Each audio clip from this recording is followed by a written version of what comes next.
Welcome to Feeling Beings Who Think. My name is Ariane Rice.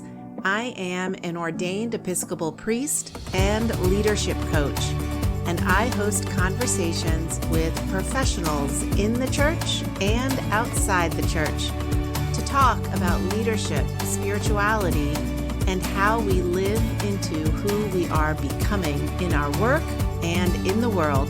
I am thrilled and delighted that you are here. So let's get started.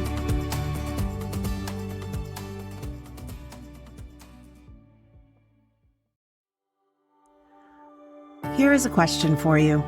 What is the difference between your habits and your ways of being? Or to put it another way, what comes first? Is our way of being shaped by our habits, or do our habits shape how we be? How we are in our day-to-day, moment-by-moment lives? This type of query often occurs to me as I, perhaps like you, spend significant time reflecting on why I do what I do and how I might change, adapt, or redefine altogether the ways of being I want to inhabit because I believe I am a work in progress. Scratch that. I am not a work. I am a person who is alive, and therefore I am always growing, always becoming. And my habits, the ones I'm conscious of, and the ones that happen under my radar, we all have some of those. Well, my habits are my practices, my rituals. They are external manifestations of interior motivations repeated over time, and therefore my habits are worthy of extensive examination. Today I am speaking with the Reverend James Farwell, a priest and professor and author. His latest book, Ritual Excellence: Best Practices for Leading and Planning Liturgy, is what we are discussing in this conversation. Now, if you are a priest or pastor or participate in any way with planning Christian worship, well, this conversation is for you. But if that description does not apply, I still think this conversation is for you, and I hope you will take a listen. Because you might find such a deep dive into church practices of worship quite theologically and metaphysically interesting. And second, because rituals, our shared rituals, shape us, and they shape communities. As Farwell writes, when we ritualize, we expand our imagination. We are formed and shaped toward particular virtues, particular ways of being in the world, and away from other ways of being. Our sense of social cohesion is deepened. Okay, thank you for being here, and if I may, thank you for following this podcast if you haven't already, and yes, that is a friendly nudge to please do so. And thanks for checking out my bookshelf on bookshop.org, where of course you will find Farwell's book. Now, let's get to today's conversation.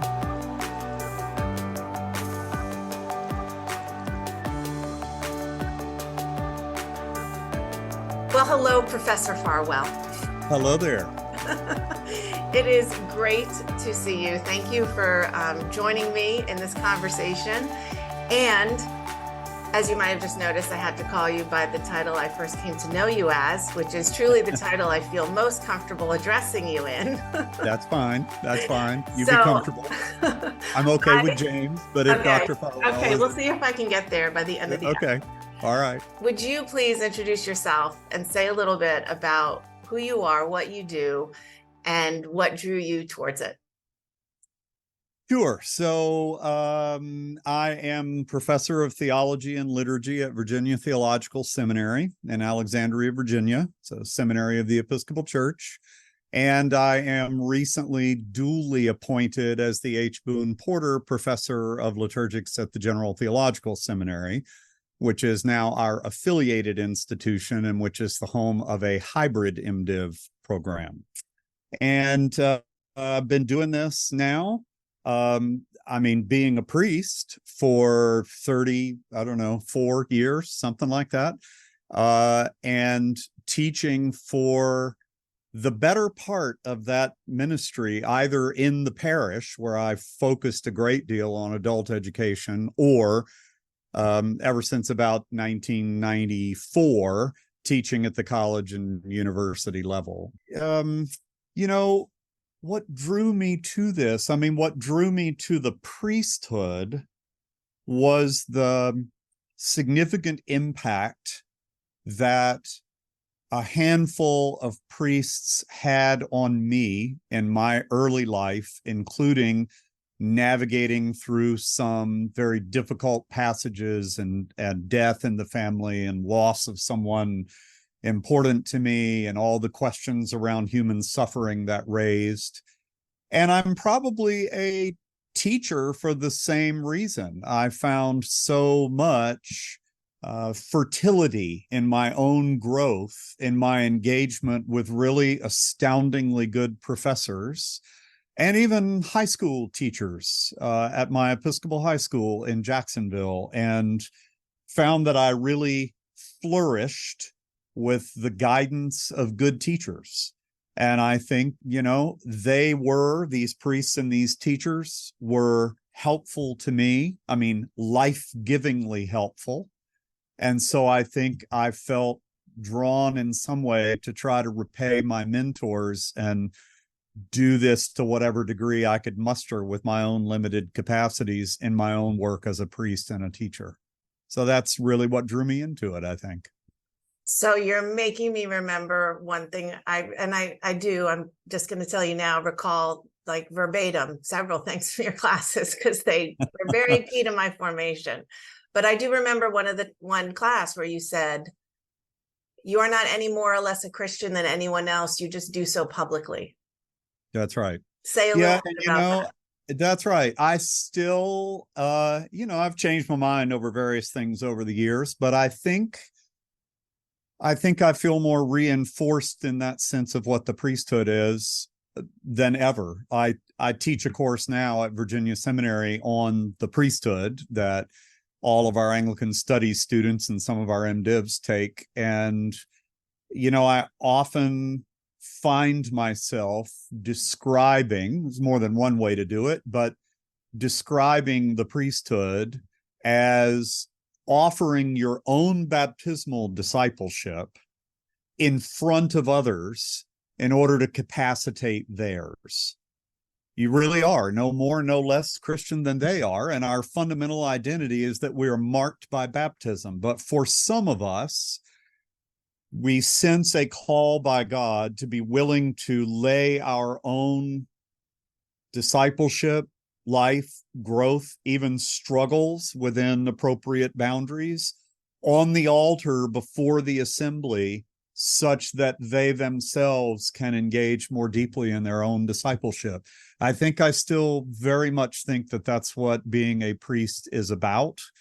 And I think to the degree that I was a priest before I was a professor, I think I'm probably a professor as I understand priestliness, and I probably think largely the same way about the teaching vocation as well. Well, and you've written a book that is, I might say, a reminder of just how much teaching we do standing on an altar in probably the way the majority of people we will ever cross paths with as clergy will see us, which is set apart and yet part of a community of people, oftentimes a community that we grow in deep relationship with. Absolutely. Again, I often find myself reminding my students that they're going to develop deep relationships with certain individuals and small groups over the course of their ministry. They're going to develop deep relationships with the family whose cousin they're burying. They're going to develop deep working relationships, say, with their senior warden or other ministry leaders in the congregation. They're going to develop deep relationships in pastoral exchanges by the hospital bed. I mean, there certainly that too is a part of the warp and woof of priestly ministry.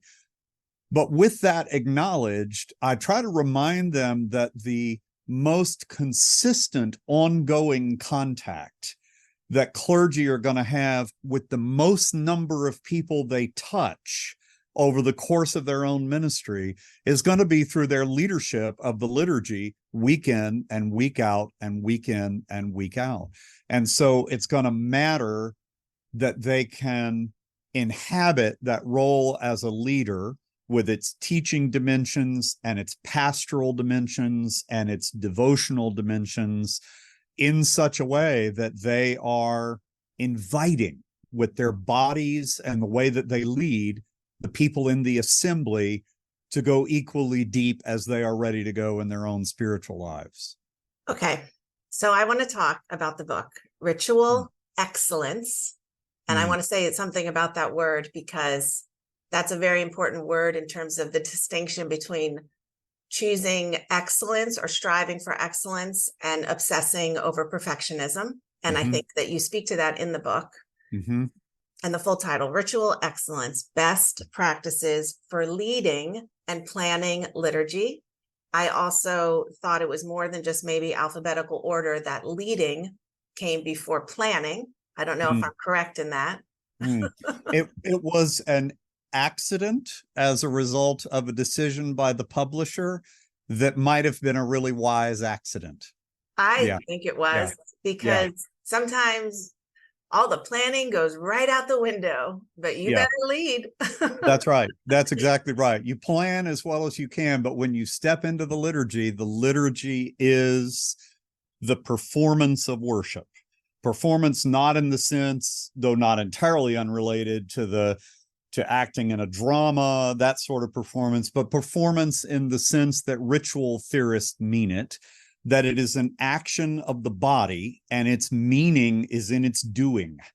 So you plan for it and you lay it out and you try to develop, following, certainly in our tradition, the sort of options within the script that we are provided. But the planning is the lead up to the event, and the event sometimes, even if it doesn't follow the plan, is still where the action is.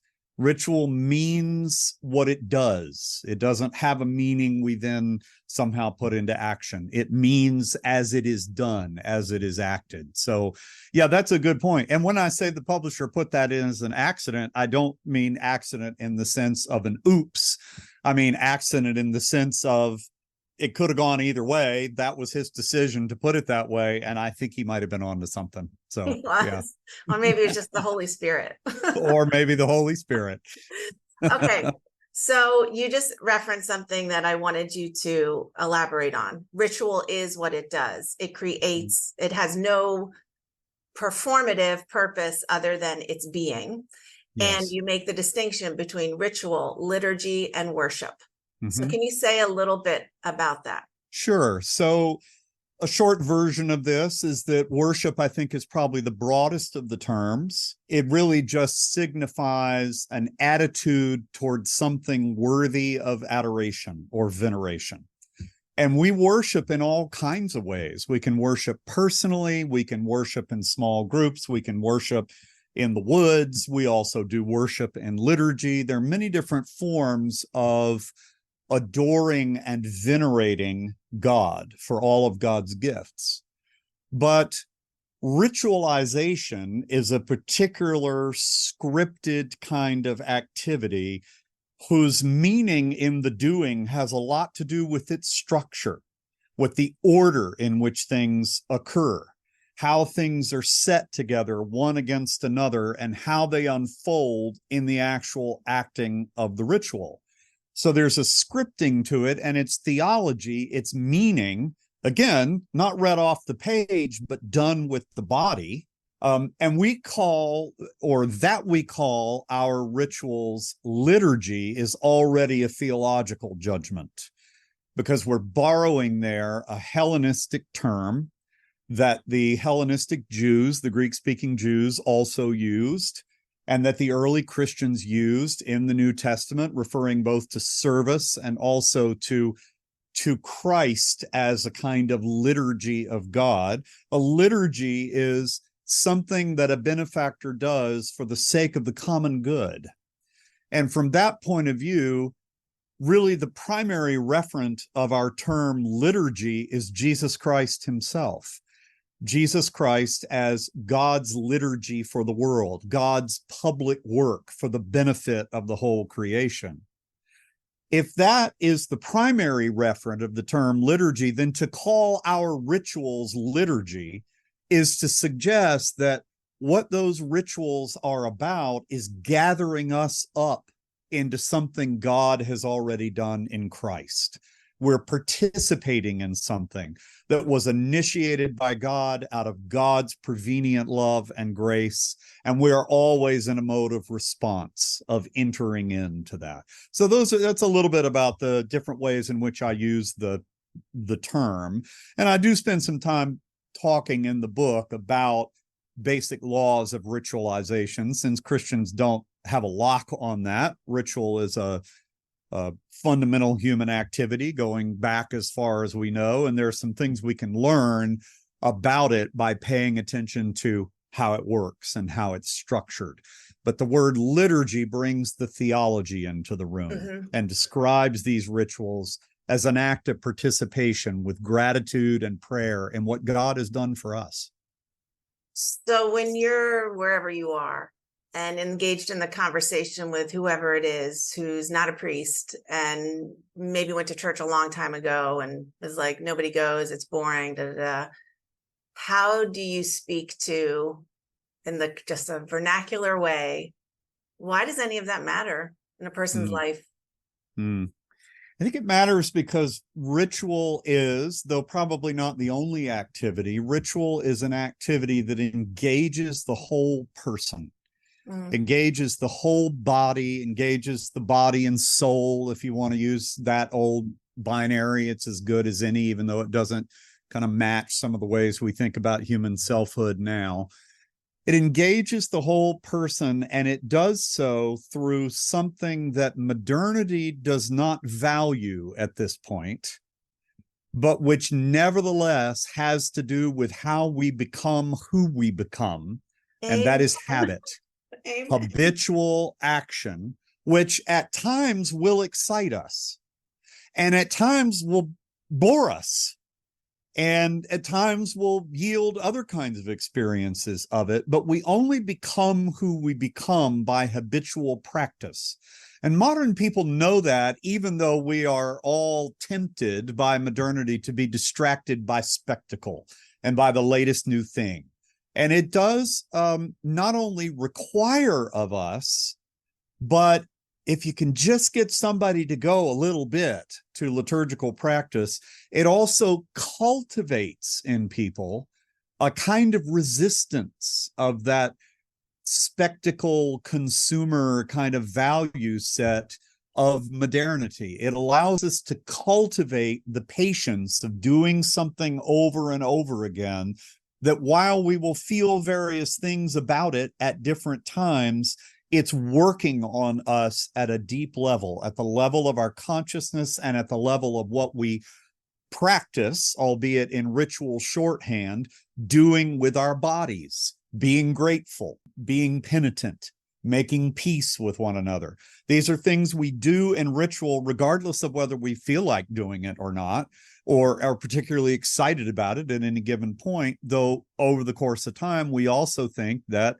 those things are life-giving, that in those things we flourish. So, but I will be the first to say it's a hard row to hoe these days in the modern context, when many Christians are really wanting something attractional or exciting or stimulating, or dare we say even entertaining in some way at the gathering of the Christian assembly.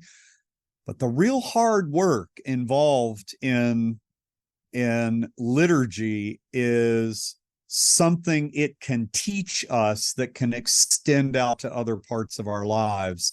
And that is developing a rule, a habit, a set of practices that allow us to become who we are, to become who it is that God calls us to be. Okay, so I took your class, gosh, about this time of year for the first time many years ago. And I remember we took it in our second year of seminary at GeneralTheological Seminary. And I walked out of LT 101. I turned to my good friend, now really good friend and colleague, Mark Collins, and said, that's why I came here. Meaning, I didn't yet have words for what a huge aspect of my calling was to the priesthood. I didn't have the word phenomenology. I didn't have the ways of understanding, but all of a sudden to understand this connection between symbol and action and words and creating a thing that is fleeting. It was very, still is in some ways, somewhat mind-blowing. I don't know what other word to use. And listening to talk about the value of the obligatory engagement that shapes us over time. You write in the book, you know, I'm writing this for newly ordained. And I hear that, and that's a value. But I think about how one of the ways I've been changed is the paraphrase, knowledge puffs up, love builds up, which I think comes from Corinthians, I think. And when I came out of seminary, I had so much knowledge I was eager to utilize, and also, quite frankly, eager to use to prove myself. Because one thing I also left with seminary from was high anxiety for being good at my job, right? As a priest and priestcraft, which I had really very specific experience with because I did it at GeneralTheological Seminary and a high Anglo-Catholic congregation in New York City. And I read the book and I feel like, you know, you can't read this book as a formed or more fully formed or more continuing to become formed priest in the same way I read the book 15 plus years ago. Yeah. So can you say a little bit about, because as a priest, I think if you do it well, it really does change you to say the liturgy. It does, right. And the hope is that people regularly engaged in the liturgy, it changes them all. But there is certainly it's inescapable that as a priest, you have taken on a level of responsibility for the leadership of the assembly that in some ways it's a holy burden, but it's a kind of burden. It's I don't know, John Snow years ago wrote a book. It was actually about ministry in the time of AIDS, if I remember correctly. But the title alone, although the book too was very good, and its content, the title alone has always stuck with me. The title was The Impossible Vocation. Priesthood is a kind of impossible vocation. You can't really be or do everything that's being asked of you. There's a kind of burden to it. There's a kind of burden to it that there's a kind of burden of leadership that actually comes from the fact that you're not doing something in the assembly for people. You're not entertaining them. You're not trying to be attractional, though it may attract. You're not trying to excite, though there are Sundays where it may excite. What you're really trying to do is model in front of them what you're trying to draw out of them, because it's fundamental to understand the liturgy as a corporate act. And the agent of that act is the whole assembly.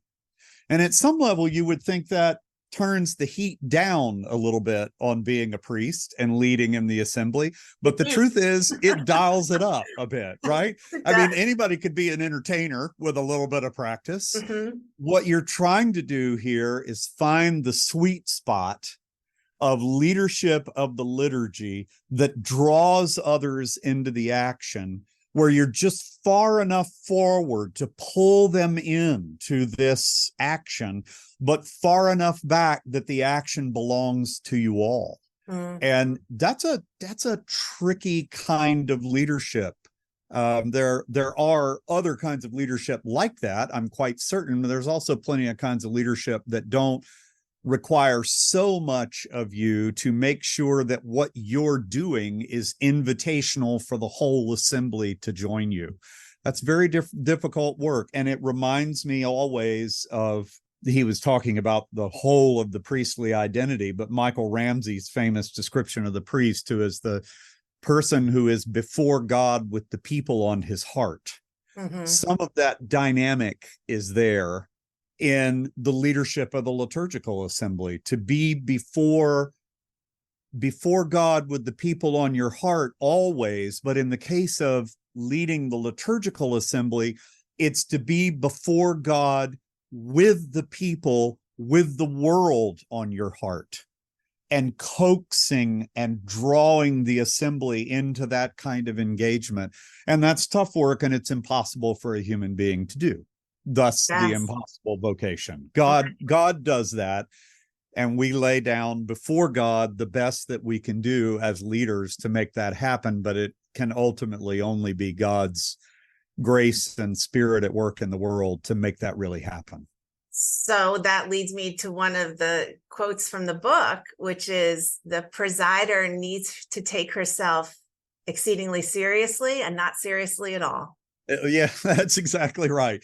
I think exactly what I'm trying to get at that point in the book. I mean, what we're doing and what we are trying to bring the assembly into doing with us is about nothing less than life and death. It's about nothing less than entering in to the worship of the one and into communion with the one who offers that as the life-giving gift to all of us. And so there is a gravity to this gathering. Liturgy has gravitas. But the moment you begin to think that you can somehow convey or carry that gravitas, you've begun to do God's job. So to take it very, very seriously without taking yourself too seriously is a slightly different way of saying that same thing. Mm-hmm. It is the central act of the church, but you're not that important. Mm-hmm. Except that God has called you to try to coax the assembly into this action. And so that's very, very important. And ultimately, it's not about you at all. Right. And then, I don't know, that's just so beautifully, to me, connects with the non-duality theology of people like Richard Rohr and Cynthia Bourgeault, and, everything matters and nothing matters. And that's right. Yeah. Yeah, I think that's right. I think that's right. There is a kind of, I don't usually get too far into the non-duality of it, because the side of myself that does lots of research and practice in Buddhism will go down a rabbit hole with that. But what I usually do say to students is that the only way to understand anything about liturgy or sacraments is to be a both-and thinker. You have to be a both-and thinker. And, the phrase I always use for that, which I probably use in the book somewhere, and which I'm sure I got from Neil Alexander or Tom Talley or Aidan Kavanaugh or somebody else that I heard once say it. But I always say, when you're gathering the assembly at the table, that is a table like no other table. Its gravitas, its significance, what it presents and presents or presences to us is nothing less than the grace of God offered through Christ. It is a table like no other table. Mm-hmm. And it's a table like every other table. Mm-hmm. It only works and makes sense as liturgy if it connects with the commensality and the sociality and everything that we associate with eating together around all the tables of the world. And of course, what floods in behind that is all the recognition that some don't have enough on their tables as well. Yeah, exactly. All of that comes with it, and it's both and thinking. And being a leader of liturgy is also both and. It matters that I do this as excellently as I can. Mm-hmm. And this is God's work, and I'm not going to get in the way of it, no matter how badly I muck something up. And we all make mistakes all the time, which really is why I press the issue of excellence rather than perfection in the book, because we're never going to hit perfection. And if we're headed toward that, we're going in the wrong direction. We've started entirely then we're moving towards clericalism, right? That's right. Exactly.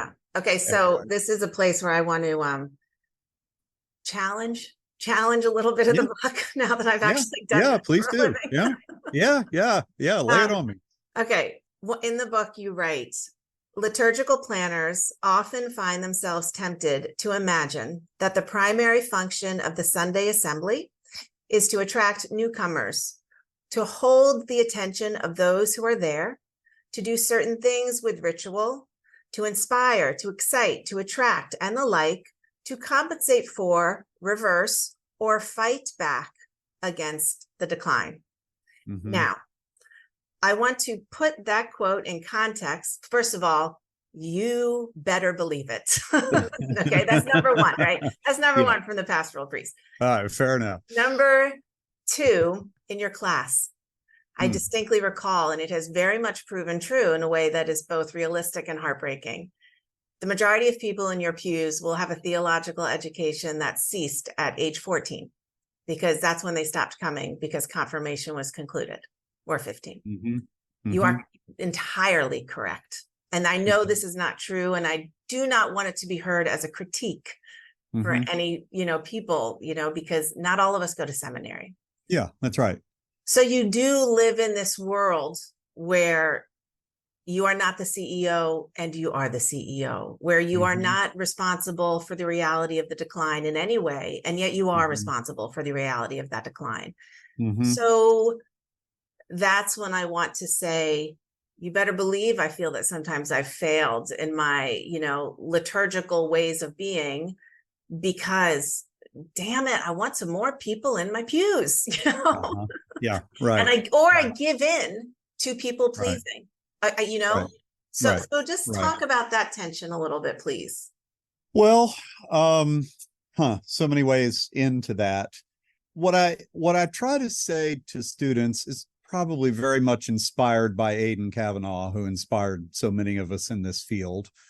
For those of your listeners who don't know, Aidan Kavanaugh was a Benedictine who taught at Yale for many, many years and was a very important figure in the sort of development of a renewed Western liturgical theology. And Kavanaugh once said, and I'm going to butcher it, I'm not going to quote it exactly, but I'm close to it. He said that when we do the liturgy, its primary purpose is not to teach, but to seduce people into a common activity of a higher order that conveys things that cannot be taught.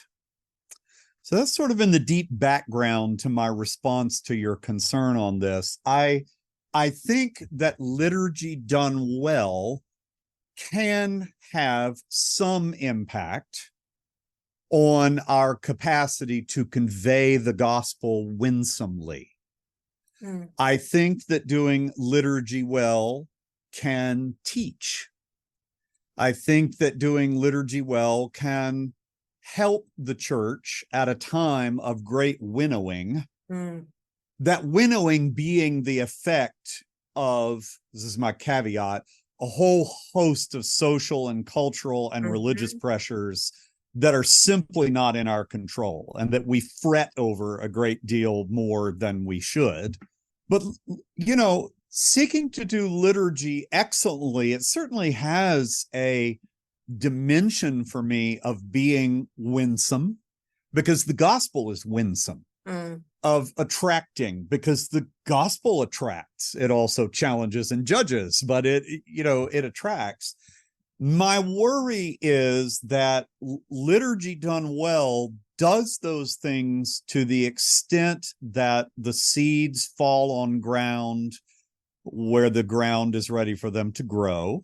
But the moment you begin to aim at doing those things with liturgy, you're actually no longer doing liturgy, you're doing something else. And even if it's something else important, if we think there's something important about the liturgical act alone, which is an end in itself, to simply through praise and prayer be in the presence of and communion with the one who has made presence and communion with God possible, that's an end in itself. And that has a power when it is celebrated well that will take care of these other concerns at times and not touch the ones that are arising from social and cultural pressures that are way beyond what we have control over anyway.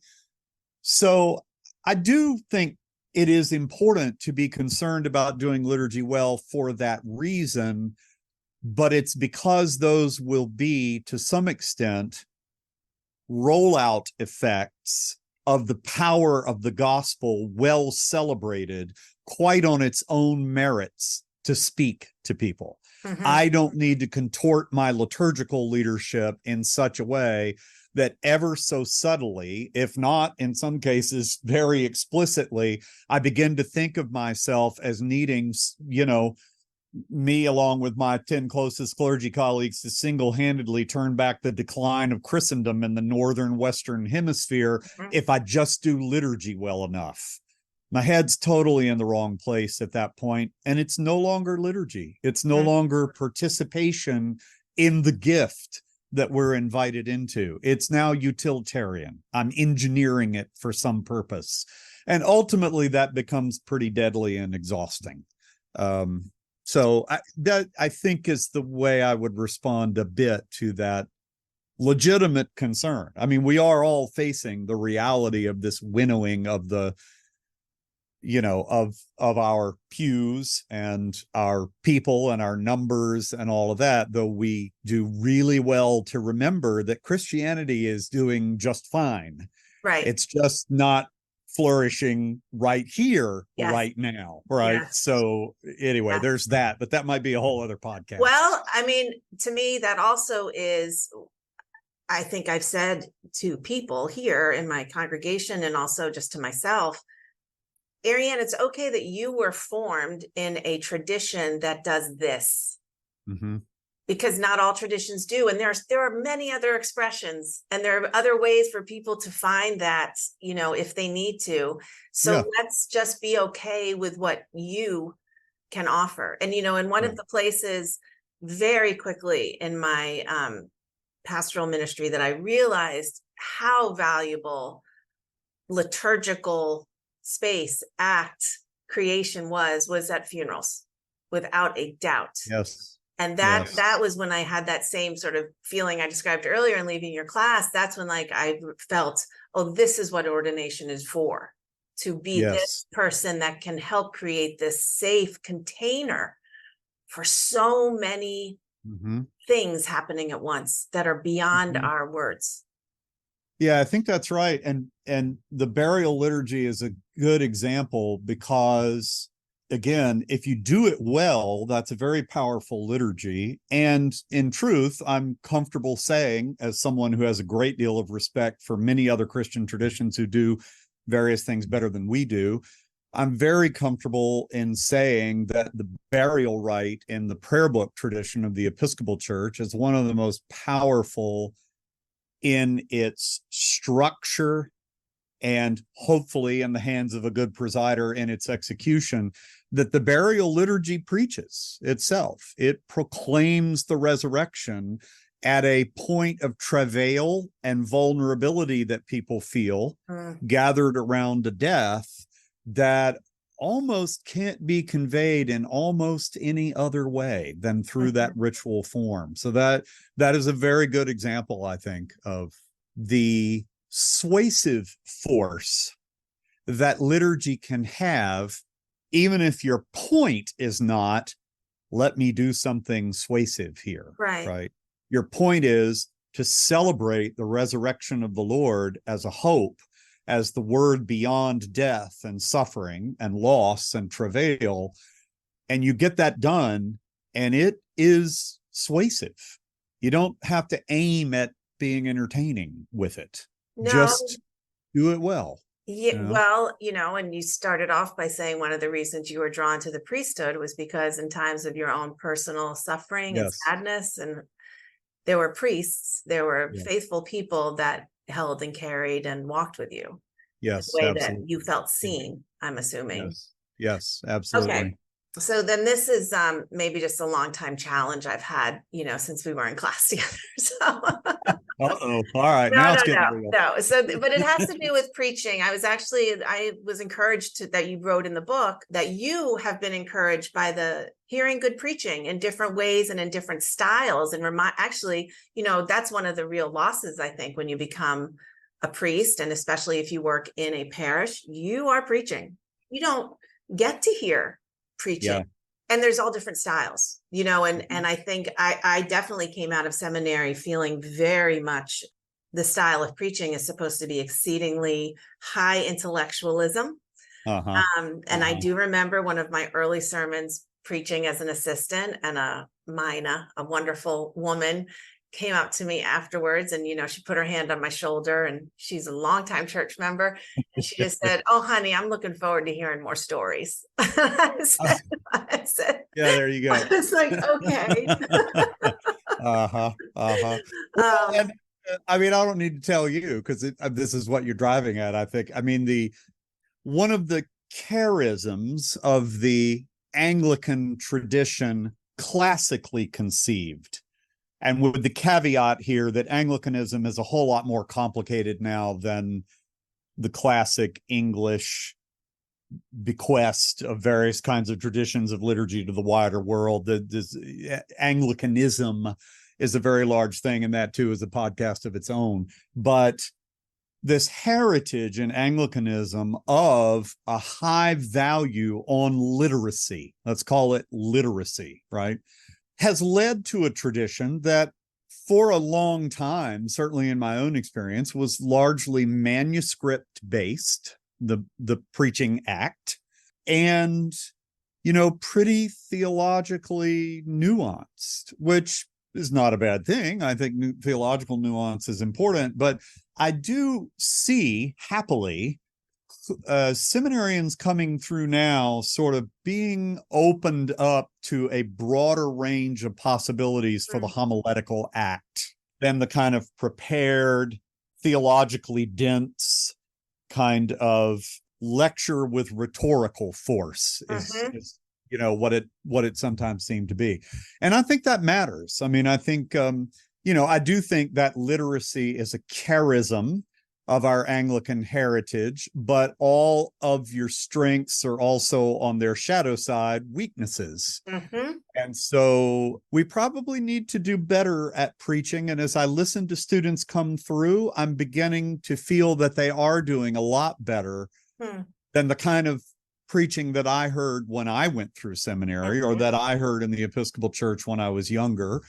And I would say my own preaching style has changed over the years, in that I think I was less aware than I should have been, right? We have great preachers who model this, so I don't have any excuse for not being aware of it. But I think early on I was less aware than I should have been that while sermons do catechesis, sermons are actually about something else. They're proclamation of the gospel in a way that does inform, it does invite the mind to engage, but is ultimately, they're acts of rhetoric. They're about moving the hearer. They are about rousing in the hearer the desire to know that thing of which the preacher is speaking, or arouses in the hearer a sense of being seen in their human condition, and they find that condition in the Christian tradition through the preaching that they hear. So I'm happy to say I think we're getting better at this, and we ought to be, because the other thing about the Anglican tradition, that it's a funny little tension. I don't remember whether I speak to this in the book or not, but it's a funny little tension in the kind of liturgy that we do, where on the one hand, the liturgy is structured in such a way that the act of communion is certainly its climax. On the other hand, we have this received tradition as Anglicans that the liturgy we do is word and sacrament, and they are equally important. And even in classical sacramental theology, what the sacraments are is a material manifestation of the word. So the proclamation of the word matters. And I just think for a long time, Episcopal clergy paid less attention to the significance of the sermon as a part of the larger movement of the proclamation of the word, and relied on the rite to sort of carry you through to its consummation and communion. But we need to know that God is working with us with both hands in that action. The word is being proclaimed, and we are Ezekiel eating the scroll when Mhm. we are moving to communion. It is still the proclamation of the word. And so the preaching also needs to take the gravity of that seriously. Yes, and we are Hannah weeping and using our words to speak directly to God. And I That's right. hear a little bit, and I think it must be true that female, there's a whole host of identities that are now part of the clerical life that didn't exist, certainly never would have been considered existing in Anglicanism or Episcopal life. Mm-hmm. And that, I'm going to make this statement, I will claim it my own. I think women, cisgendered, heterosexual women, such as me, I have been socially conditioned and to be more comfortable in an emotional landscape of humanity than most of my male, cisgendered, heterosexual male counterparts. And here's where some of, when I went through seminary and when I remember in one of your classes, please don't think I'm some weirdo It's all stalker. coming back to It was haunt just me really now. an important class. So, look, if you're a priest in the Episcopal Church, you've got to be drawn to the altar because that's a central part of who we are. That's right. So I know that, and I know a lot of female Episcopal clergy, we were raised Roman Catholic. I was raised at a Eucharist-centered household, that was very important. So I remember one of the classes, you saying, be careful if you start being moved to tears by the sound of your own words. Yes. And I definitely I sometimes saw that on the altar. And then I learned, I think so much times it's fear. And I've seen it in young clergy. I saw it recently in a funeral. It was somewhat heartbreaking, honestly, because the clergy person was so in their armor of maintaining their identity as a priest. Yes. And I just wanted to hold them and say, it's okay that you're super young and you're scared. And this is like beyond daunting to try and be in charge of. And after, several years, and then after several years of growing in a relationship with the community as the senior pastor, there were times when I could not help.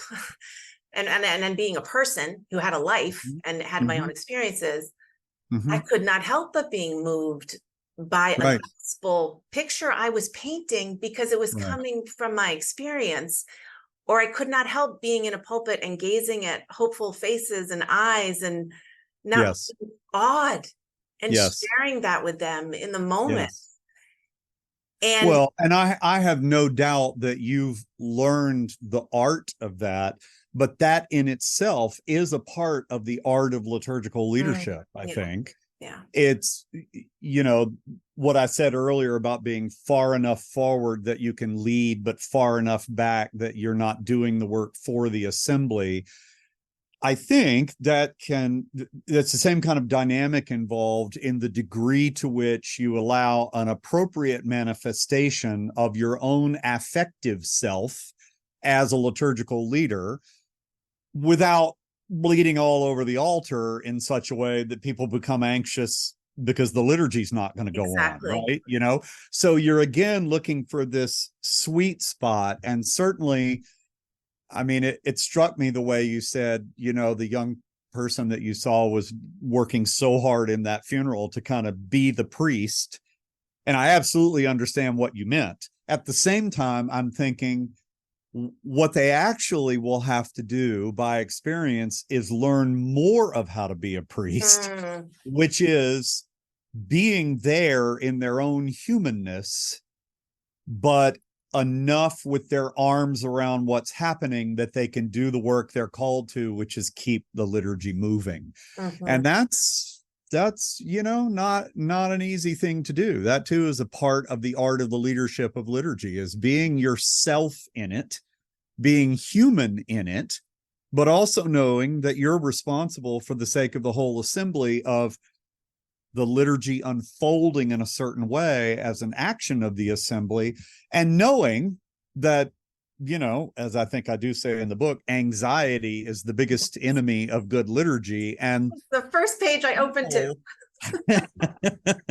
People get anxious in the assembly when the presider so loses their way, and you don't want the assembly to be anxious, you want them to just be focused on the liturgy, right? So that relates to this as well, sort of being able to be vulnerable and be who you are, and put the baptized person that is you, who's also walking this path, on the altar in front of folks, but also remembering to stay enough in the position of presider that you can preside and bring the liturgy along in the movement that it's intended to have.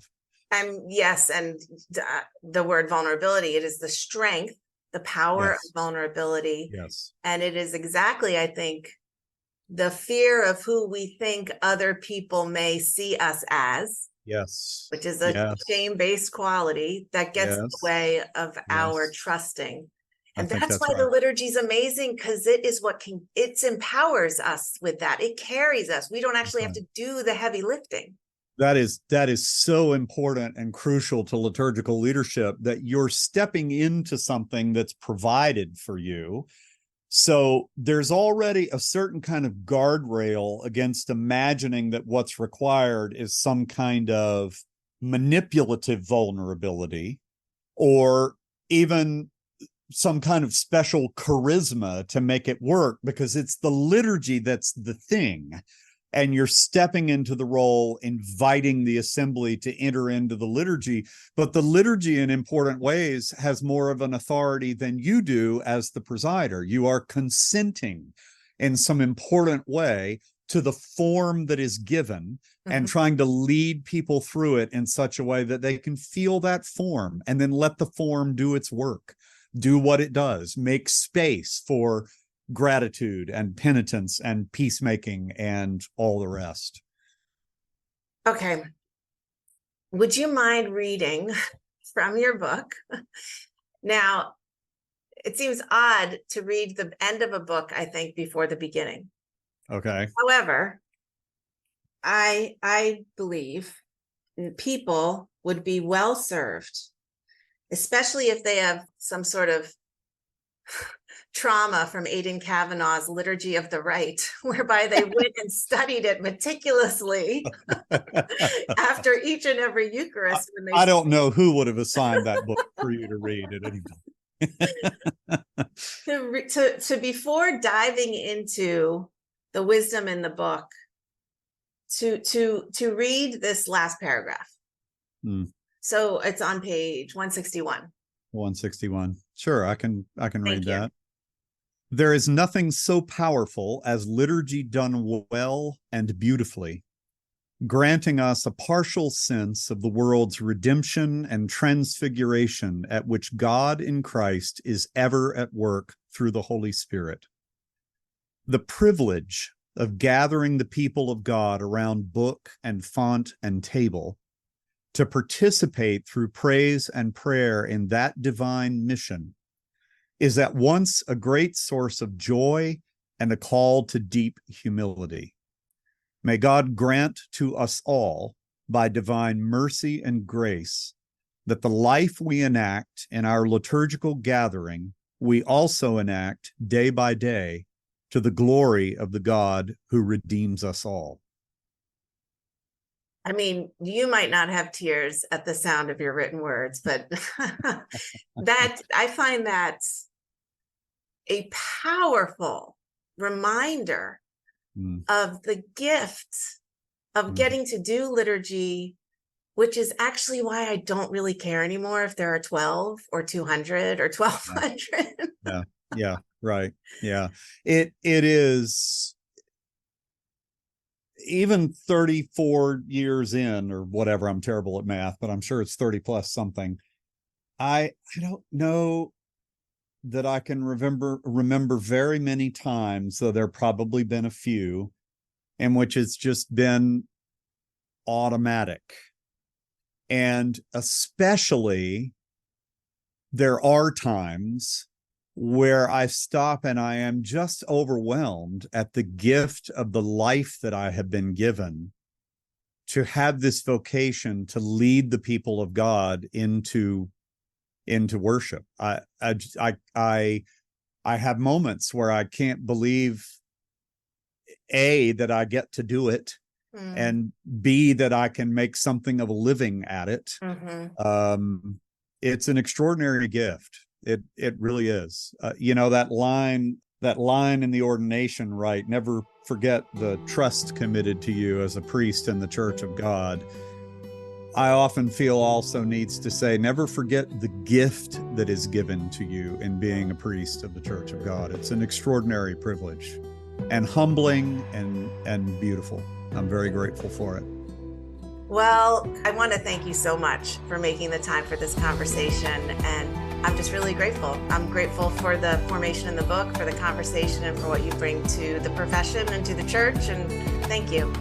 You're very kind, and I'm very grateful for the invitation.